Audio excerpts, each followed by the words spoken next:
je suis ravi de venir à l'invitation de Nantes Métropole pour vous parler de ce qu'on a vécu de ce qu'on vit sur Bordeaux. Et je retrouve, finalement, je suis assez surpris, il y a énormément de similitudes. D'abord sur le contexte, en fait, à la fois historique, c'est-à-dire une ville située au fond d'un estuaire, sur un grand fleuve, avec des problématiques d'un côté d'un domaine fluvial, de l'autre côté d'un domaine maritime. Donc sachez qu'on a exactement la même chose, le même contexte sur Bordeaux, puisque le domaine maritime remonte jusqu'au centre de Bordeaux. Le premier obstacle à la navigation des grands navires, c'est le pont de pierre qui a été construit en 1821. Et donc c'est le seul obstacle à la navigation des grands navires. Et encore aujourd'hui, nous avons des gros paquebots de croisière qui viennent accoster en plein centre-ville de Bordeaux. Alors, juste, je vais passer quelques diapos et puis vous situer un peu le contexte de Bordeaux pour comprendre pourquoi, dans quelle démarche nous étions, et puis vous retrouverez aussi des similitudes ou au contraire des différences avec le contexte de Nantes.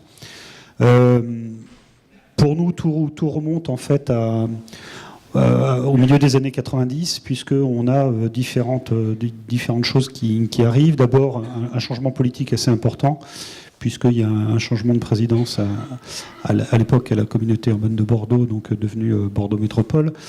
Donc un changement d'air. On a eu, au début des années 90, on était parti sur un projet de déplacement, une politique de déplacement qui était constituée sur un projet de métro et qui a été attaqué, dont la DUP a été attaquée, et finalement la DUP est tombée en 1994. Donc il a fallu remettre un petit peu toutes les choses à plat.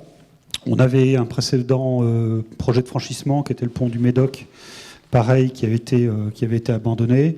Bon, et puis changement politique, un nouveau président qui a souhaité tout remettre à plat, et notamment toute la politique des déplacements. Donc, en remettant tout le schéma directeur des déplacements à plat, trois axes principaux sont ressortis de ce projet de nouveau schéma directeur des déplacements. D'abord, abandon du métro, et on est reparti complètement sur autre chose, à savoir un réseau de tramway qui s'interconnecte avec le réseau ferroviaire de l'agglomération. Deuxième volonté, la protection du centre urbain historique, pour pouvoir remettre en valeur tout le centre urbain historique, et à travers ça aussi mettre en valeur la façade sur le fleuve, puisque, même contexte, début des années 90, toute l'activité portuaire traditionnelle qui était jusqu'à présent dans le centre de Bordeaux avait déménagé en aval du fleuve, en laissant des grandes friches portuaires vides en plein centre-ville de Bordeaux.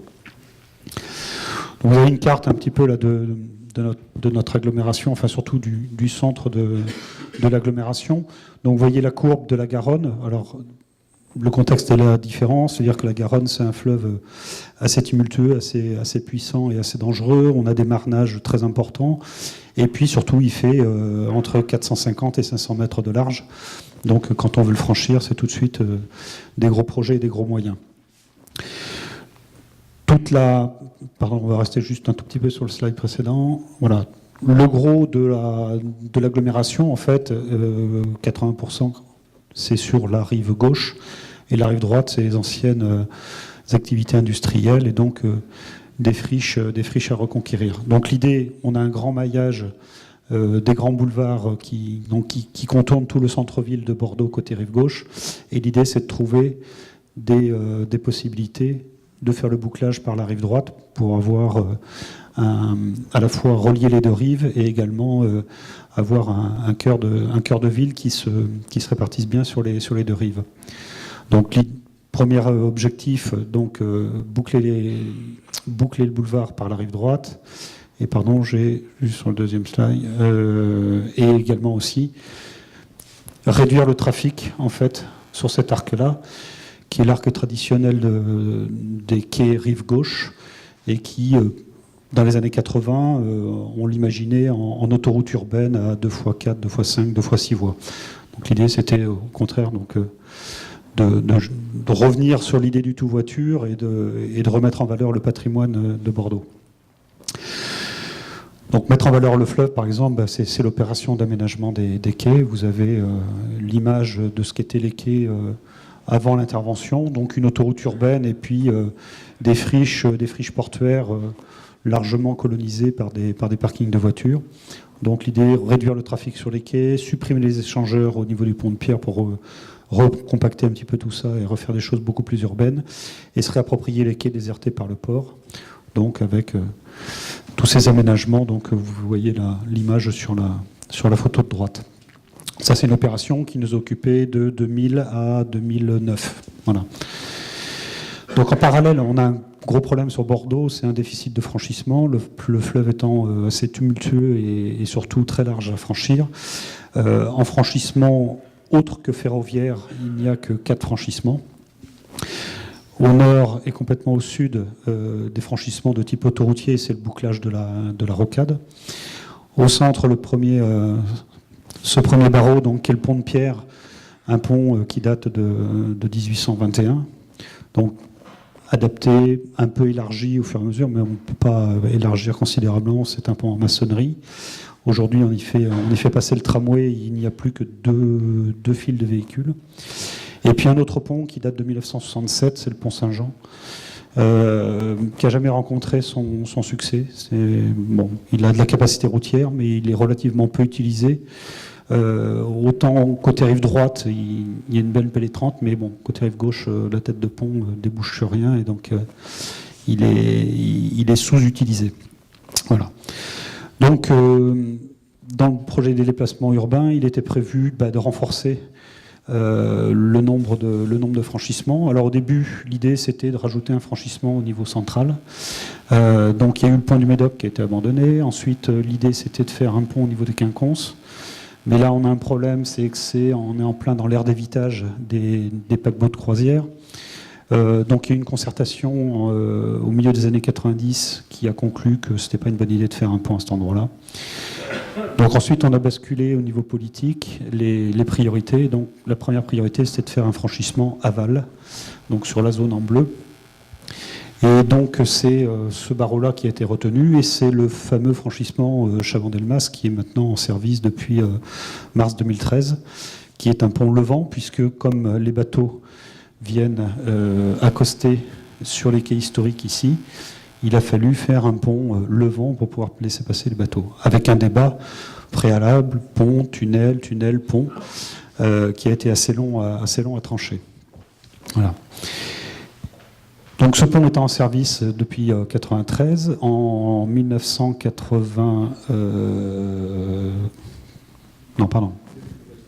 2013. En 2007, fin 2007, le conseil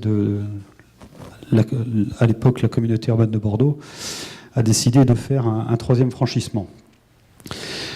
Vous avez ici une carte de l'agglo et puis une carte qui représente pour la ville-centre, mais aussi pour l'agglomération, 3 gros pôles de développement. Ça, c'est issu des projets de Bordeaux 2030, qui met le paquet sur trois secteurs qui sont à très fort potentiel de développement et pour pouvoir développer de l'habitat et des activités.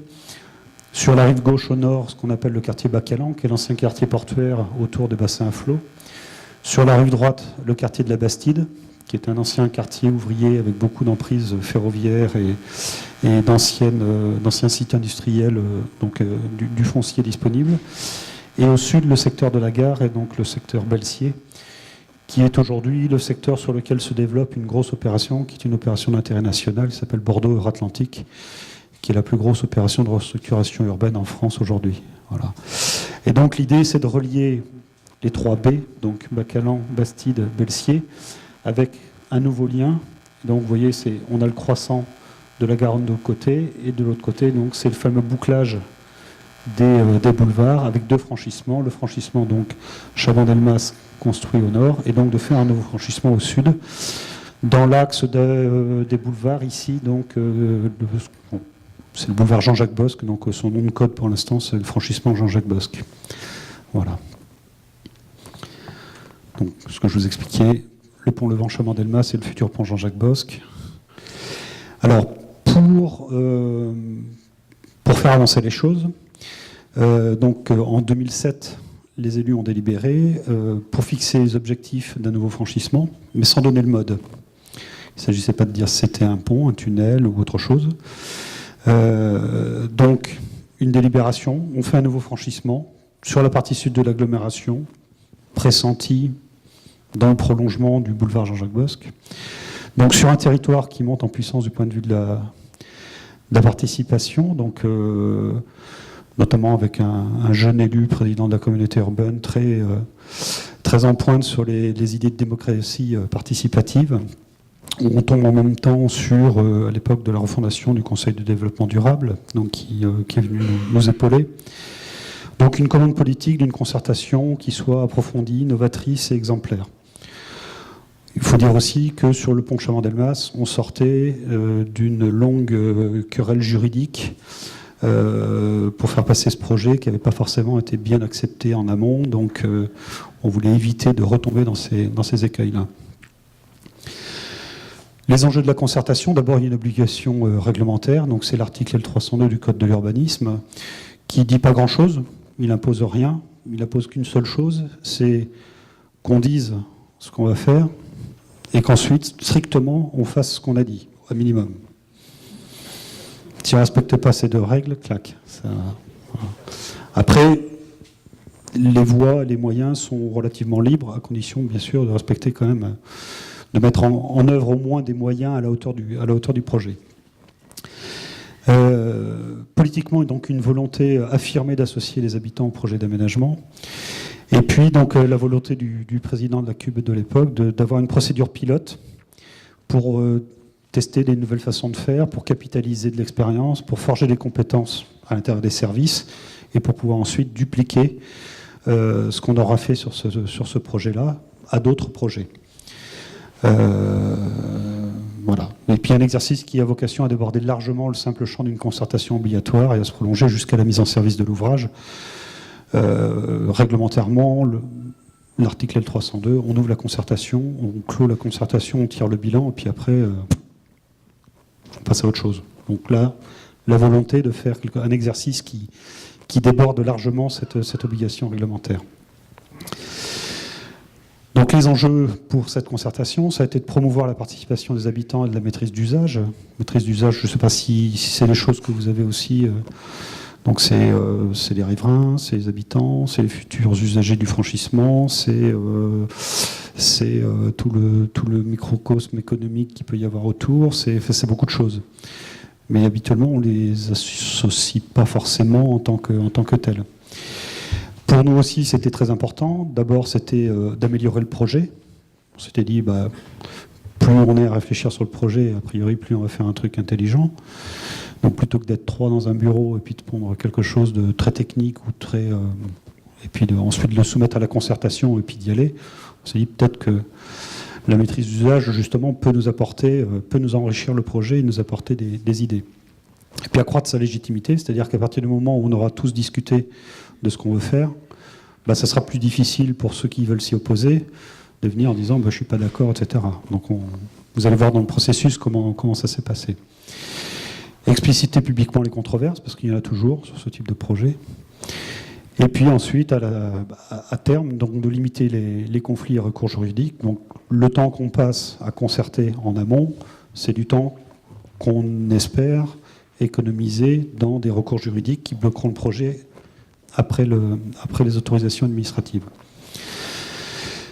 Le périmètre de la concertation, il a porté sur les modalités de franchissement de la Garonne. Donc c'est un peu le tableau qu'il y avait tout à l'heure. Un pont, un tunnel plus une navette fluviale, un pont transbordeur, un téléphérique, une passerelle piéton plus un tunnel en dessous. Enfin, bon, toutes les idées étaient possibles et ouvertes.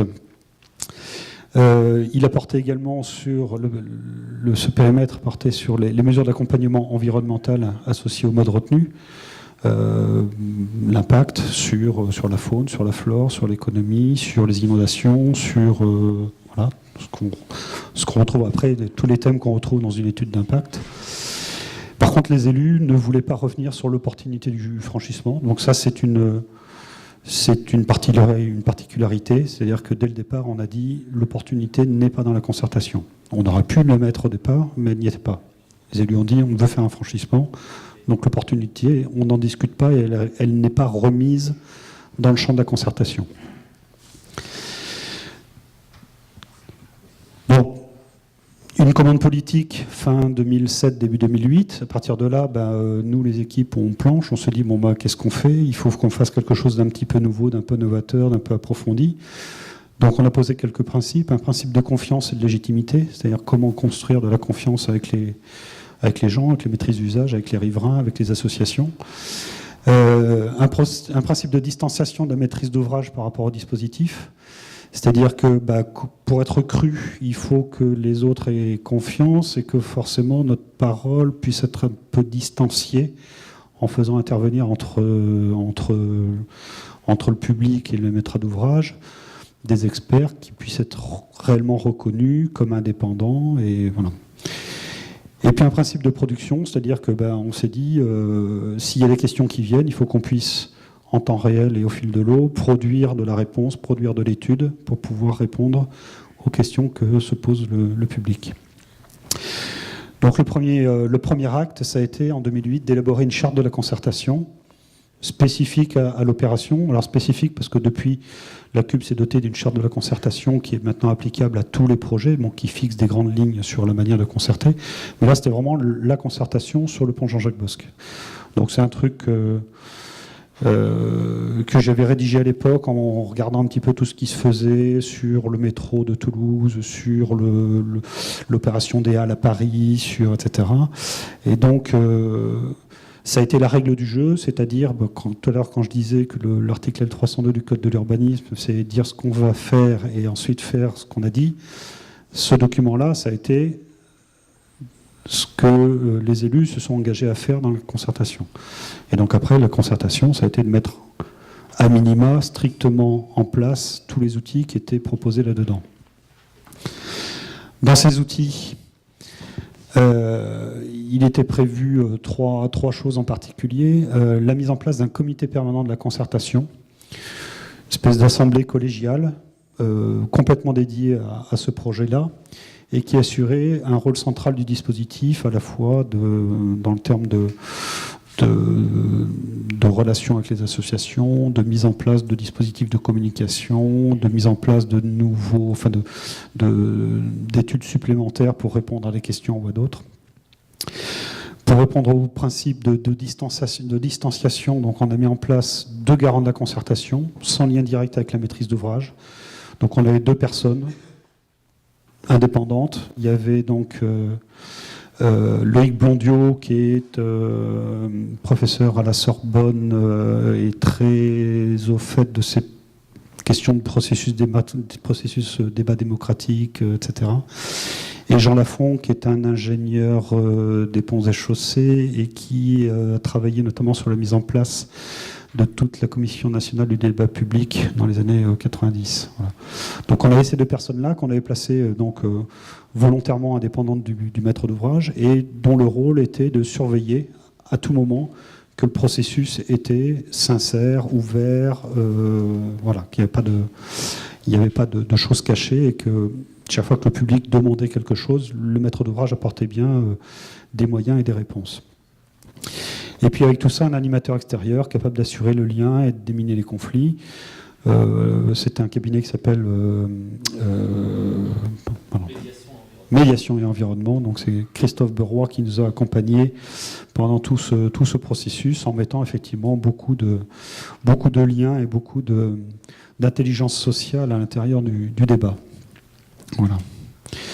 Alors, dans le détail, le comité permanent de la concertation, il nous a accompagnés du début jusqu'à la fin de la concertation. Dedans, on avait 2 vice-présidents de la CUB. On avait à la fois le vice-président responsable des questions des franchissements et on avait un deuxième vice-président qui était le vice-président en charge des problématiques de concertation. Donc, tout à l'heure, quand je disais capitaliser l'expérience, donc ce vice-président était là pour voir exactement ce qu'on faisait, comment on le faisait, et pour pouvoir en tirer les bons enseignements pour reproduire l'exercice sur d'autres projets. Ensuite, on avait une quinzaine environ de représentants d'associations, à la fois des associations droit du piéton, droit du vélo, les usagers de la voiture, les usagers des transports en commun, etc. Et également des associations de quartiers, des quartiers riverains ou de débouchés du futur pont. On avait un représentant du comité du Conseil de développement durable, on avait un représentant des 4 communes concernées, puisque c'est un projet qui est à la frontière sur 4 communes de l'agglomération. Voilà, et puis on avait aussi des représentants des différents maîtres d'ouvrage qui étaient intéressés autour, donc à savoir l'établissement public d'aménagement de Bordeaux-Euratlantique, donc qui est un établissement État-collectivité, donc comme on est en plein sur l'ère de travail de cet établissement, il a participé aux travaux du comité permanent. Et puis donc avec nous, donc Cube, direction des grands travaux, donc ça c'est la cheville ouvrière, donc c'était mon service, mais également le service de la com qui a énormément aussi beaucoup œuvré dans le dispositif. Donc à charge pour ce comité permanent, d'abord d'ajuster la méthodologie fine du dispositif de concertation, parce qu'on avait écrit la règle d'une manière générale, mais après, comment on se lance dans le dispositif, qu'est-ce qu'il faut livrer comme question, comme document, qu'est-ce qu'il faut faire, des réunions d'information, des ateliers, sur quel thème, voilà. Toutes ces questions-là, donc, on les a discutées en amont avant de les mettre en œuvre. On a, au sein de ce comité permanent, déterminé et validé les ajustements nécessaires au fil de l'eau. Tiens, il y a une problématique entre un pont et un tunnel. Qu'est-ce qui, du point de vue du développement durable, est le plus intéressant en termes de tonnes CO2, d'impact sur les milieux, etc. Donc, ça serait intéressant de faire une étude. Donc derrière, hop, on passe la commande, on fait l'étude, et puis on produit le document, et ensuite, avec la com et avec le comité permanent, on regarde si le document est intelligible, s'il est bien adapté, voilà, donc tout ce travail au fur et à mesure. Donc valider les documents d'information du public, savoir si c'est la bonne forme, si c'est bien, si c'est complet, si c'est clair, si c'est pas trop compliqué. Proposer ou valider des demandes d'études complémentaires ou de contre-expertise éventuelles. Voilà. Donc et rendre compte aux diverses parties prenantes de ces choix. Donc c'était toutes les missions qui étaient dévolues à ce comité permanent, donc qui était l'organe délibératif pour animer tout le dispositif de concertation. Deuxième outil, donc les garants de la concertation. Donc je revenais, donc les 2 personnalités, Loïc Blondiot, Jean Lafont, sans lien direct avec le maître d'ouvrage. Donc ils étaient bénévoles, donc on ne pouvait même pas faire pression sur eux à travers le paiement de la facture. Donc pas de lien direct avec le maître d'ouvrage. Leur rôle, être garant du dispositif, de valider la démarche, d'accompagner sa mise en œuvre. Au cours du processus, de proposer toute modification méthodologique qui leur semblait pertinente. Et puis de rendre compte, d'arbitrer, le cas échéant, en cas de conflit entre les associations et le maître d'ouvrage, par exemple, et émettre un avis final sur le processus. Donc en fait, le processus, on l'a fait en 2 temps. On a fait une première partie de concertation. Ils ont rendu un bilan d'étape pour dire comment ça se passait, réorienté, et ensuite on s'est lancé dans un deuxième temps de la concertation, et il y a eu un rapport final.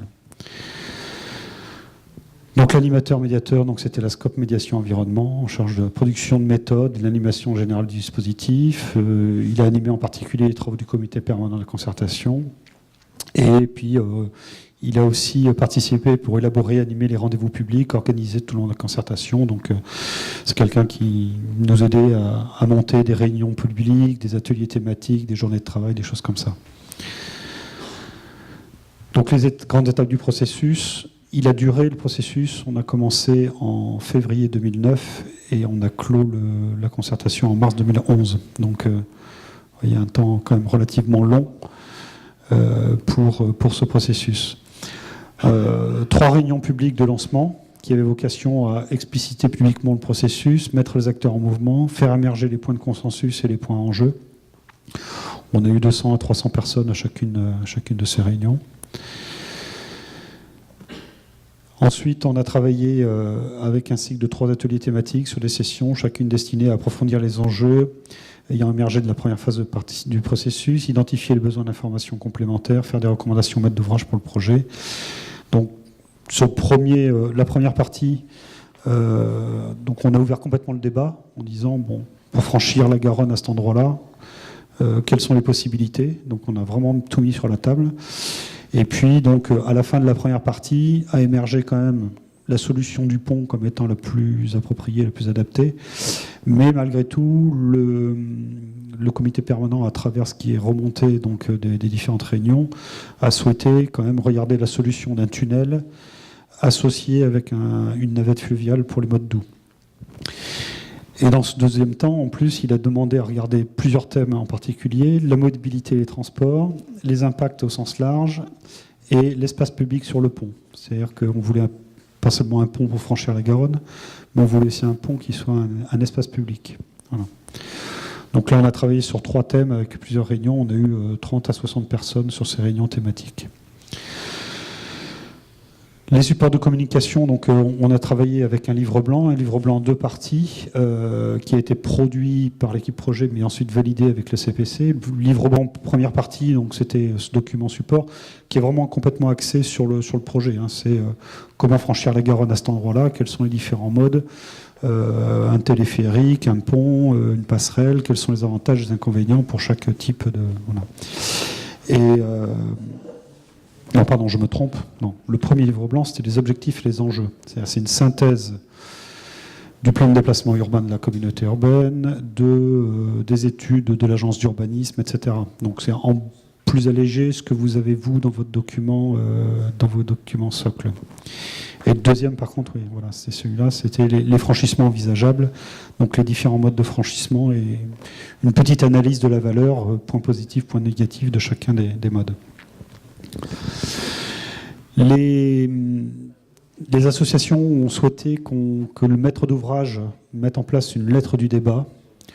Donc c'est un document qui a été maquetté par la communauté urbaine, payé, diffusé par la communauté urbaine, mais par contre le contenu était rédigé ensemble avec les associations. Au fur et à mesure du processus, donc là c'était ce dont je parlais tout à l'heure, donc c'est les études particulières qui pouvaient être demandées en cours de route, donc le processus étant ouvert et le rôle du comité permanent étant éventuellement de recommander des études sur tel ou tel thème, et ils nous ont demandé plusieurs études. Ils nous ont demandé de faire des études de déplacement plus poussées, donc on a fait ces études, on les leur a présentées, parce que c'est des gens de la société civile qui ne sont pas forcément... spécialistes en la matière et qu'on commence à travailler sur des problématiques d'études de trafic, VL, PL, heures de pointe du soir, du matin, report, etc. Donc on a eu de nombreuses réunions pour expliquer tous ces éléments techniques et puis petit à petit amener tout ce panel de représentants d'associations à pouvoir parler un peu le même langage que les techniciens pour qu'on puisse réellement discuter et s'entendre. Donc voilà, des études de déplacement, des analyses comparatives de différents franchissements selon le critère du développement durable. Voilà, donc c'est des choses qu'on a produites au fur et à mesure. Des supports de communication aussi, donc un plan com qu'on construit toujours avec le comité permanent de la concertation, un site internet totalement dédié à la concertation, qui a été un relais puissant de la démarche, voilà, avec un registre en ligne, c'est-à-dire que en plus des registres qu'on avait pu déposer dans les mairies traditionnellement, vous savez, on met le projet, on met le registre à côté, on attend 3 semaines, et puis non. Donc là, le processus, il n'a pas duré 3 semaines, il a été beaucoup plus long. Il y avait les registres en mairie, parce que les gens aiment bien aller écrire sur le registre, mais il y avait aussi un registre par Internet. Donc les gens pouvaient déposer leurs contributions, et les contributions étaient enregistrées et visibles sur le site Internet. Alors les résultats de cette concertation, alors bon, au final, l'ouvrage sera bien un pont, bon, mais c'est le contexte chez nous, hein, je ne dis pas que c'est forcément les bonnes réponses pour les différents sites sur Nantes, hein. Mais par contre, un pont avec une vocation d'espace public très prononcée. Ça, c'est pas forcément quelque chose que naturellement on aurait fait, nous techniciens, si on avait tout de suite dessiné le projet et mis à la concertation. Et puis les résultats, surtout, ça a été 19 recommandations. Donc, c'est-à-dire qu'à la fin du processus, le comité permanent, les associations sont réunies et ont fait 19 recommandations qu'elles ont portées en réunion publique devant les élus en disant, voilà, au bout de 2 ans, 3 ans de participation, Voilà, nous, on vous fait la recommandation numéro 1, etc. Puis ils l'ont explicité, recommandation numéro 2. Donc ils ont fait comme ça 19 recommandations qui ont été intégralement reprises dans le programme du concours qu'on a lancé ensuite pour lancer le projet du pont. Chose aussi assez poussée chez nous. Donc on a fait le pré-programme et le programme du concours qu'on a présenté et qu'on a discuté avec le comité permanent de la concertation. Donc là aussi, souci de transparence. C'est-à-dire que la concertation est terminée, et puis on ne dit pas c'est bon, vous pouvez rentrer chez vous. Alors, non, on a continué, on leur a dit, voyez, tout ce que vous avez dit, c'est bien dans le programme. On leur a fait valider en disant, vous aviez une préoccupation sur tel ou tel point, vous voyez bien, elle est dans le programme. Le programme, pour information, c'était un carton, un gros carton, quoi.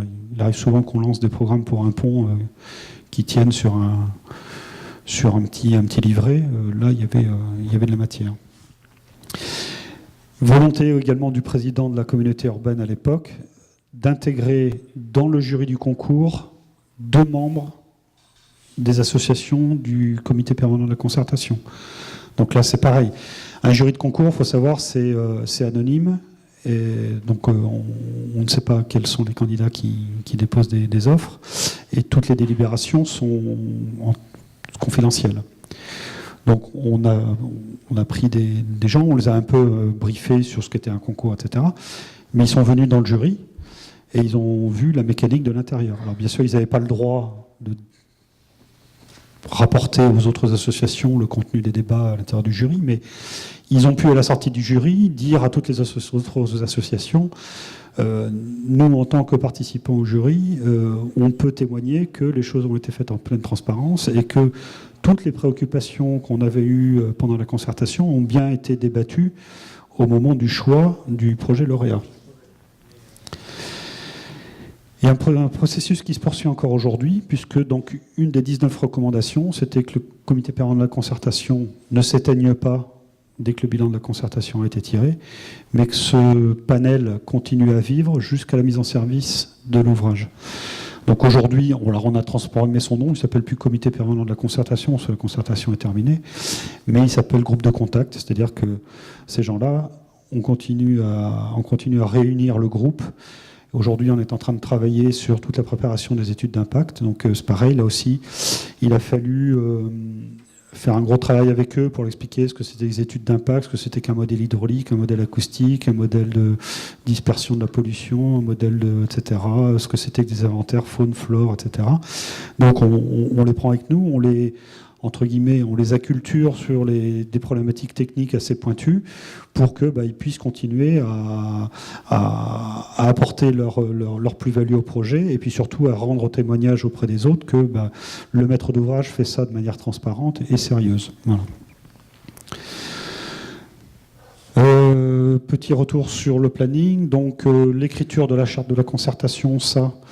une petite année parce que en plus on l'a mise ensuite, on l'a fait valider par le public, donc il a fallu l'écrire, la présenter au public, faire un peu une concertation sur l'outil de concertation, puis une synthèse des avis là-dessus, une première phase de concertation donc sur la mise en place du comité permanent, l'élaboration des livres blancs, les premiers débats publics, donc ça a duré une petite année, et la deuxième étape également une bonne année avant d'arriver au rapport final et au bilan de la concertation.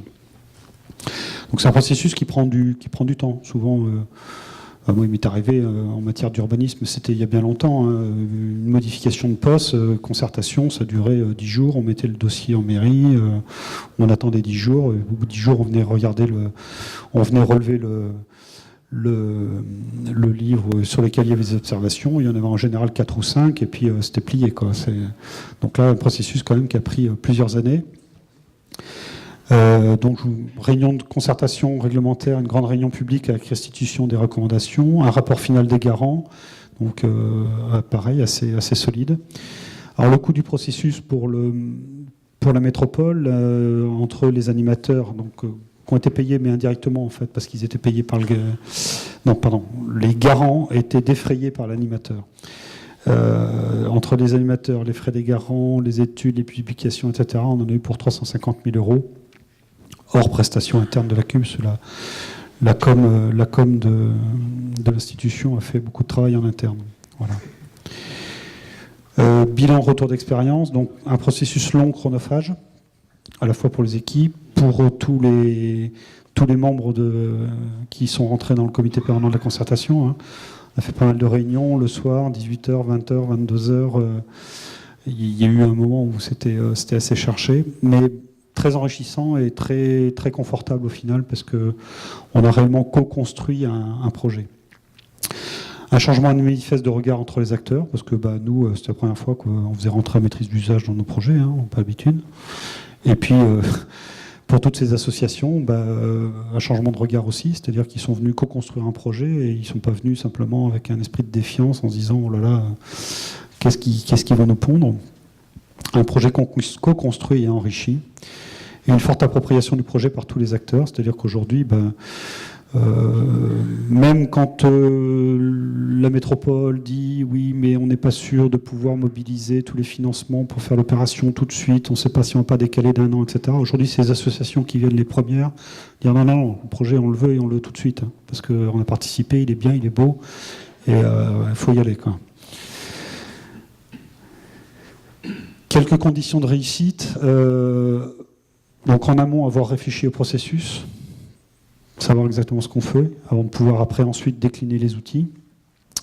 Une forte animation, parce que c'est vraiment le pivot de la démarche, hein, vraiment faut y aller. Des moyens humains et financiers, ça prend du temps, à la fois au service maîtrise d'ouvrage, et puis du temps et de la volonté politique. Parce que tout ça, ça a été fait uniquement parce qu'on avait une commande politique très forte, hein, on ne serait pas lancé dans le truc de les services de nous-mêmes. Et puis ça prend du temps en amont. Une équipe projet fortement impliquée, la sincérité sans faille. Hein, toutes ces réunions, il a fallu expliquer à ces gens-là qui ne savaient pas forcément ce que c'était que comment marchait un modèle de bruit, comment le bruit se disperse, etc. Donc, passer du temps à expliquer tout ça. Et puis un service communication très collaboratif et à disposition du projet. Eux aussi, ils ont bien mouillé le maillot pour que tout se passe bien. Au final, voilà le projet qui a été sélectionné. Alors, c'est un pont qui fait 549 mètres de long, qui va faire 44 mètres de large. Donc là, c'est une des premières concrétisations du processus.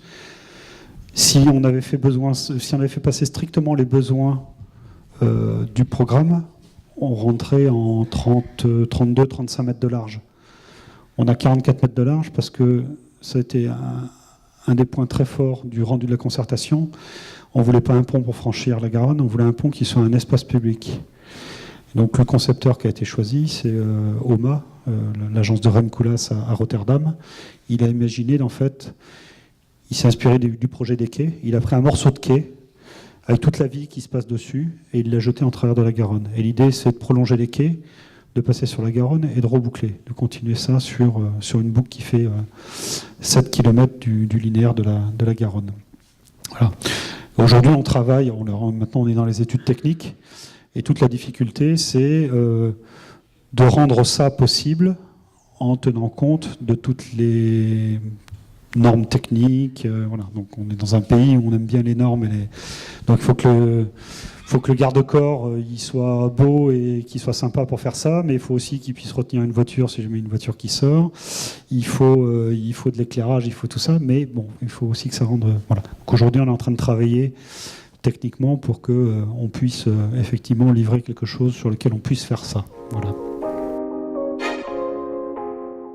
Concernant l'idée du livre blanc, est-ce qu'elle était présente au départ de la démarche, hein, et si on peut faire des comparaisons comme à Nantes, est-ce qu'on peut parler d'un document socle? Vous connaissez peut-être le document socle de la concertation ici, ou plutôt d'un cahier de doléances et de recommandations? Alors, ce n'était pas un cahier de doléances et de recommandations, ça c'est certain. Les recommandations, elles sont vraiment venues à la fin, et ça a été le produit de l'exercice.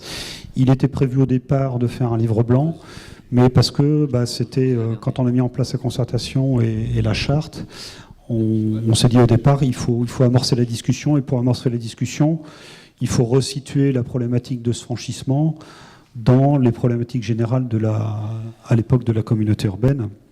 Et donc c'est pour ça qu'on a fait ce livre blanc, qui est en fait une synthèse de toutes les études prospectives qu'il y avait à la fois sur les problématiques de développement du logement, développement de l'économie, développement de la mobilité, développement de tout.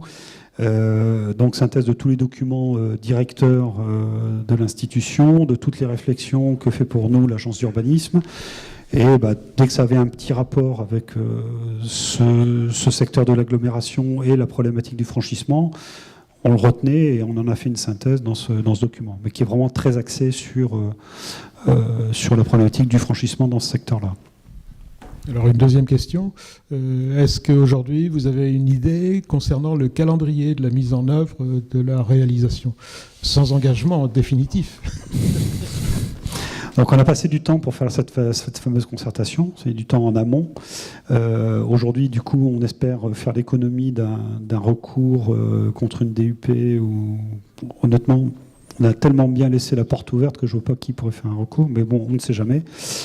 Donc aujourd'hui, on est en même temps en train de valider les études d'avant-projet, on va bientôt démarrer les études de projet, on est en train de finaliser toutes les études d'impact, on aura une enquête publique au mois de septembre, on espère avoir une DUP fin 2015 ou tout début 2016, et ensuite on démarrera les travaux tout début 2017, et on a 33 mois de travaux, donc c'est un pont qui sera mis en service en principe au tournant de l'année 2019.